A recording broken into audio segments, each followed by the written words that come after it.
Alright guys, अब हम अगले मॉड्यूल की तरफ बढ़ते हैं और हम जानेंगे इस मॉड्यूल के अंदर कि आप अच्छे से हाई स्कोर कैसे कर सकते हैं, क्या स्ट्रेटजी आपको अपनानी है रिटन एग्जाम के लिए। इंटरव्यू का हम बाद में डिस्कस करेंगे, पहले रिटन एग्जाम के बारे में देखते हैं क्या मिस्टेक्स हैं आपको अवॉइड करनी है, क्या क्या चीजें आप कर सकते हैं। बिना टाइम वेस्ट करे आगे बढ़ते हैं। तो सबसे पहले आपको पता ही है कॉम्पिटिटिव एग्जाम जो होते हैं ये इस बात पे डिपेंड नहीं करते कि आप कितना स्टडी कर रहे हैं, ये इस बात पे भी डिपेंड करता है इनका रिजल्ट कि सामने वाला कितना पढ़ रहा है। तो एक तरीके से कंपटीशन डिपेंड करता है सामने वाले पे। दूसरी चीज है, अब इस चीज को काउंटरएक्ट करने के लिए हमको स्मार्ट स्ट्रेटजीज अपनानी है जिससे कि हमारा जो स्कोर है वो मैक्सिमम बढ़ सके। तो इसके लिए हम क्या करेंगे, सबसे पहली चीज तो है जो वो है कि टाइम मैनेजमेंट। आपको पता है कि लिमिटेड टाइम में हमें ज्यादा से ज्यादा क्वेश्चन अटेम्प्ट करने हैं, तो उसके लिए टाइम मैनेजमेंट करना बहुत जरूरी है। एलिमिनेशन टेक्निक यानी कि नेगेटिव जो मार्क्स हमारे हो रहे हैं उन क्वेश्चन को एलिमिनेट कर देना। मॉक टेस्ट यानी कि जो प्रैक्टिस हम करेंगे क्वेश्चन की एग्जाम से पहले, और एरर को कम से कम करने की कोशिश करेंगे।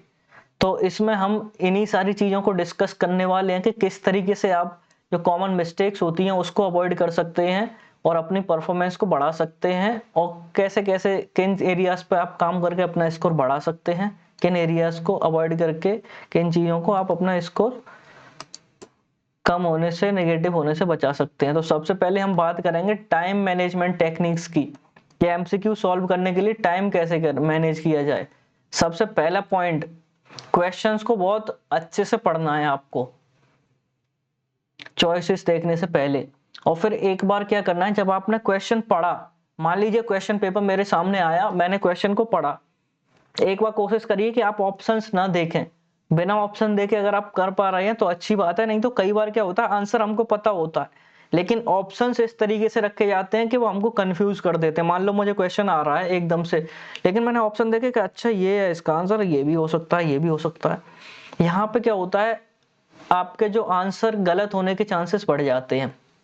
एक बार क्वेश्चन को बहुत अच्छे से पढ़िए, समझिए कि क्या कह रहा है क्वेश्चन, आंसर छिपाइए, देखिए आंसर आ रहा है, ठीक है, टिक मार दीजिए।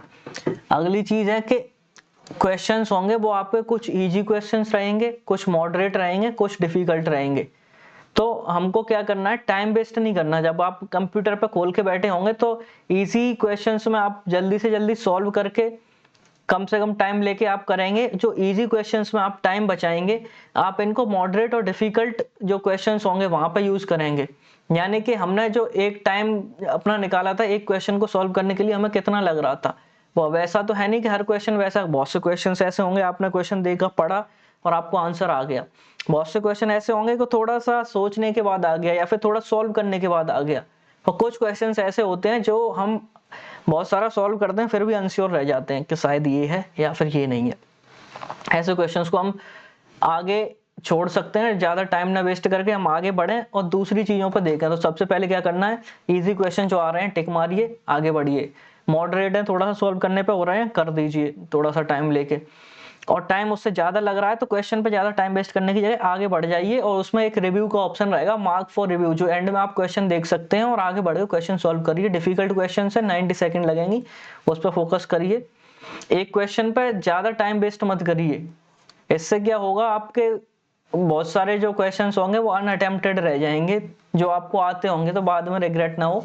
इसलिए एक क्वेश्चन पर टाइम वेस्ट ना करिए, ज्यादा टाइम लग रहा है तो आगे बढ़ जाइए, और अगर क्वेश्चन का आंसर नहीं आ रहा है तो भी आगे बढ़ जाइए, और बाद में आ सकते हैं आप। जब सारा पेपर एक बार आप देख लेंगे, रिव्यू कर लेंगे, आंसर कर लेंगे, जो क्वेश्चन आते हैं उनको पहले सॉल्व करिए। इससे क्या होता है, आपका जो कॉन्फिडेंस है वो बढ़ जाएगा और आपका टाइम भी बच जाएगा।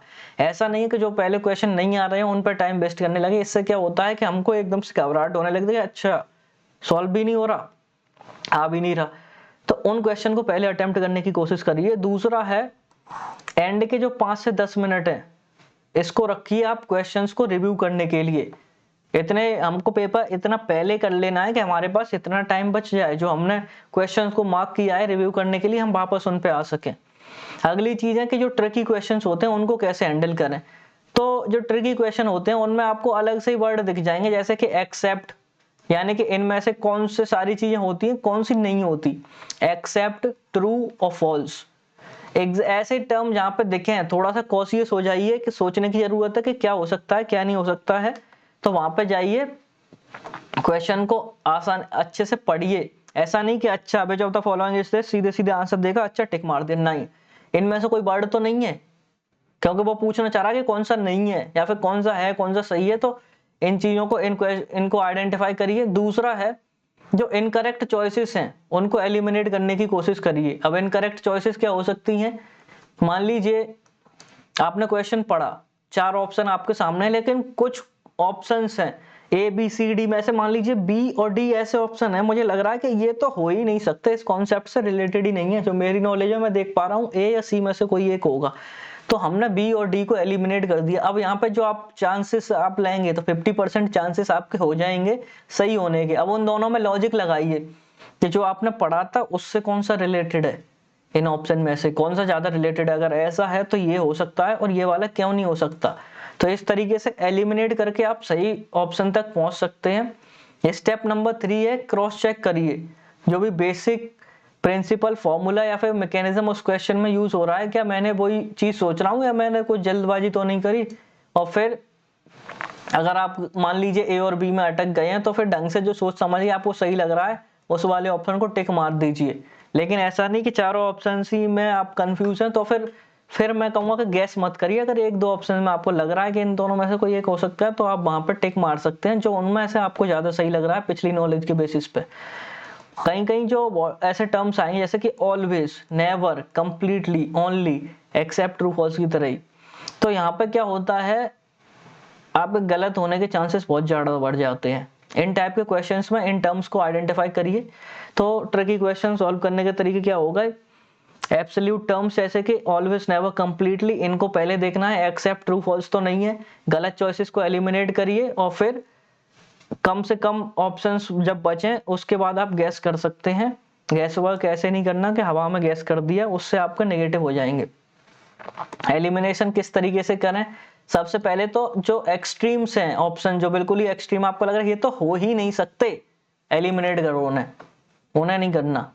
कहीं पे कॉन्ट्राडिक्शंस दिख रहा है आपको दो ऑप्शंस के अंदर, यानी कि एक दूसरे के अंदर, मान लो एक क्वेश्चन कह रहा है कि ऐसा होता है, एक क्वेश्चन कह रहा है कि ऐसा नहीं होता, तो ऐसे क्वेश्चंस को देखिए।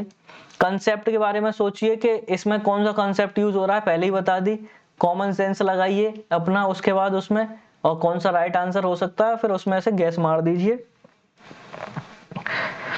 और पहले एलिमिनेट कर देने दो ऑप्शन, उसके बाद करिए, सेम चीज यहाँ पे लिखी हुई है। अगली चीज है कौन कौन सी मिस्टेक्स हैं आपको अवॉइड करनी है।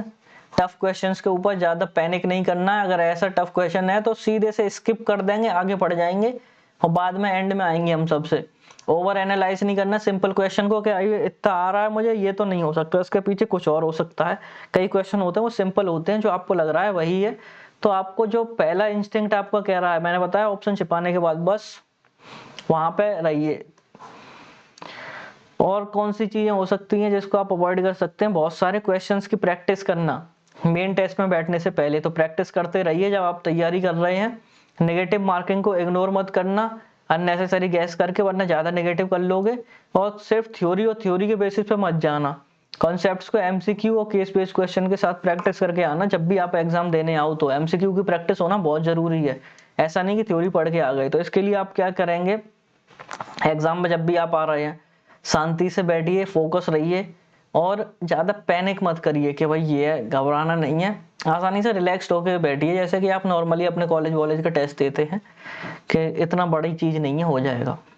सिस्टमैटिक अप्रोच जो मैंने बताई उस तरीके से क्वेश्चन सॉल्व करने की कोशिश करिए, और जब आप प्रैक्टिस कर रहे हैं तब भी इस अप्रोच को फॉलो करने की कोशिश करिए। तो क्या होगा ना, ओवर द टाइम ये चीज आपके बिहेवियर और सबकॉन्शियस माइंड में आ जाएगी, आपको फिर इसे फोर्सफुली ये चीजें याद नहीं रखनी पड़ेंगी, खुद ही ये चीज होने लगेंगी।